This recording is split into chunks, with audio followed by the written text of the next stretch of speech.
Agir pour le climat, c'est un engagement nécessaire pour la survie de la planète et des générations à venir. C'est aussi un engagement indispensable pour assurer la pérennité des entreprises, de l'emploi et améliorer les conditions de travail de chacun et chacune.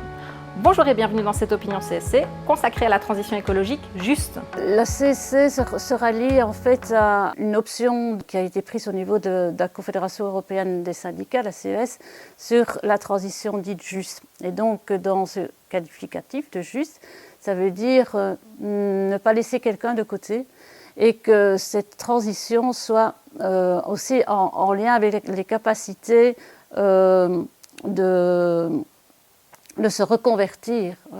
Ici, je parle notamment au niveau des travailleurs, des secteurs qui émettent le plus de CO2. C'est d'exiger un temps de reconversion avec une sécurité sociale qui permette à ces travailleurs de pouvoir changer de métier via un temps de formation qui soit rémunéré également et vers un emploi de qualité.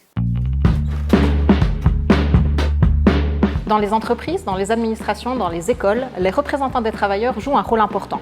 Des délégués CSC témoignent. Des gestes quotidiens et journaliers peuvent amener une certaine écologie dans l'entreprise. Je parle de mise à disposition de poubelles, de tri des déchets qu'on peut faire dans un bureau.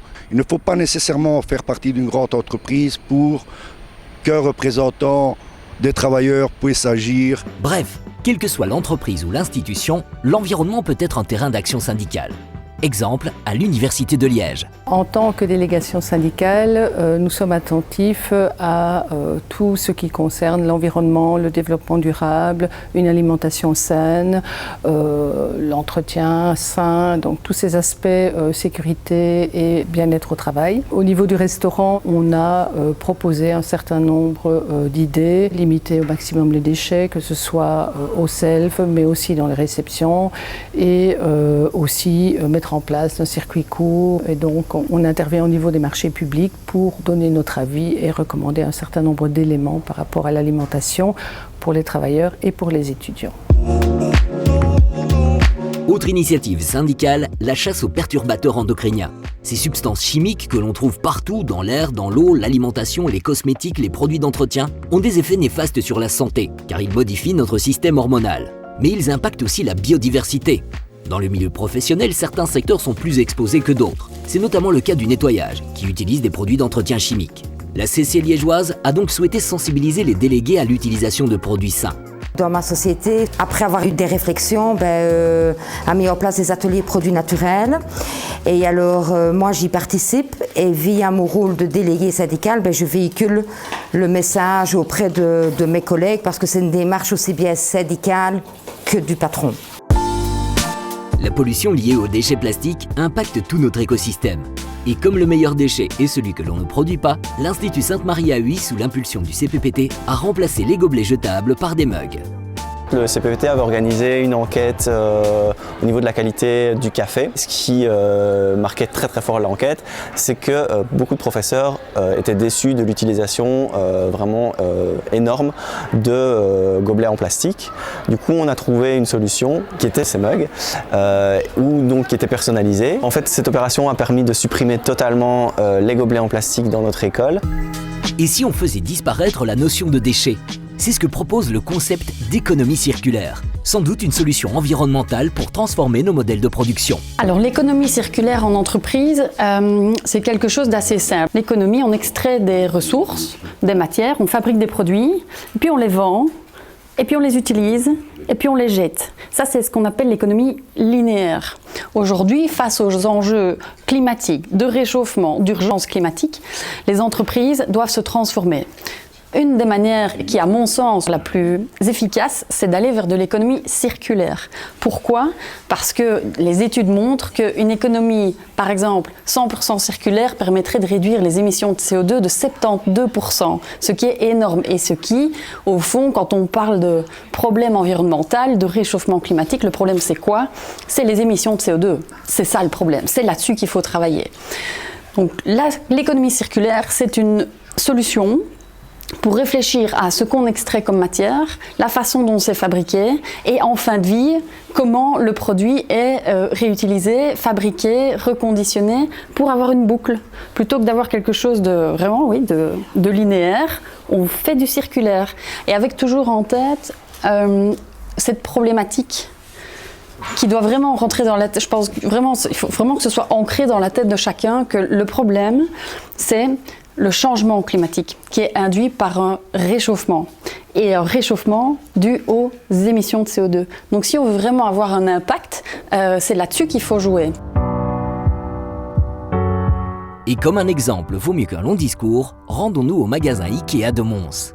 Alors le Circular Hub, c'est un peu la nouveauté qui remet en avant le coin des bonnes affaires. Donc on l'a retravaillé pour donner un aspect beaucoup plus circulaire et un côté écologique.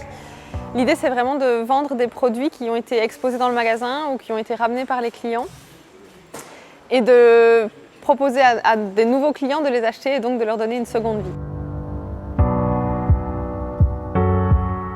Donc ici, c'est la zone de réemballage. Donc c'est pour tous les emballages qui auraient été abîmés par les clients ou par des collaborateurs, etc.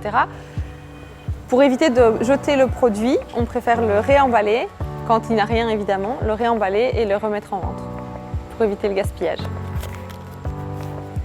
Mais ici, c'est une zone, c'est ce qu'on appelle le Spartacus. En fait, c'est toutes les pièces détachées des meubles qu'on vend le plus souvent à nos clients.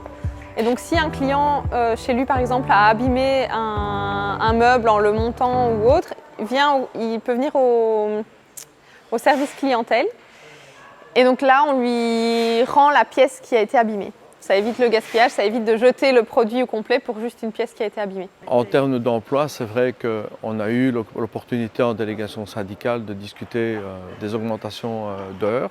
Nous avons permis d'augmenter le nombre d'heures de travail des collaborateurs, d'avoir des collaborateurs en supplément pour le département et par la même occasion avoir des réfugiés qui sont venus faire des stages de 4 mois chez nous pour se remettre sur le chemin du travail, dans le chemin du travail et pouvoir maintenant posséder un CDI chez Ikea. Donc ce type de projet est porteur pour l'emploi.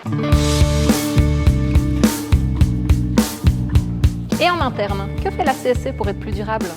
Ça fait déjà une paire d'années, plusieurs années qu'on réfléchit au niveau de la CSC Wallonne, au niveau des fédérations en Wallonie pour voir comment on peut mieux améliorer, je dirais, notre impact environnemental, notamment au niveau des bâtiments. On a beaucoup investi pour essayer d'avoir des bâtiments, par exemple des bâtiments passifs, des bâtiments où on met en place des mécanismes, je dirais, énergétiques propres.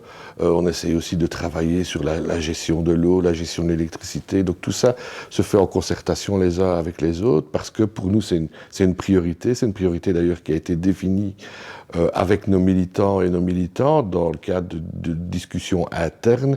Et puis alors il y a aussi quelque chose sur lequel on est assez fiers, c'est que la région wallonne a ouvert, je dirais, un concours pour essayer de faire en sorte que des organisations se portent candidates à être coachées pour être effectivement plus durables. Et nous avons candidaté, nous avons été retenus par la région et pour le moment donc, nous avons un coaching de la région qui nous permet d'avoir un regard extérieur et qui nous permettra d'avoir un cahier des charges plus complet aussi pour poursuivre nos démarches, sans doute les affiner, sans doute les perfectionner et d'être encore une CSC Wallonne plus durable. La transition écologique est au cœur des préoccupations de la CSC. C'est d'ailleurs un des sujets de la campagne de la CSC Wallonne, Le monde d'après, c'est maintenant. Vous pouvez retrouver cette campagne ainsi que cette émission sur les différents médias de la CSC. Merci beaucoup de nous avoir suivis et à bientôt.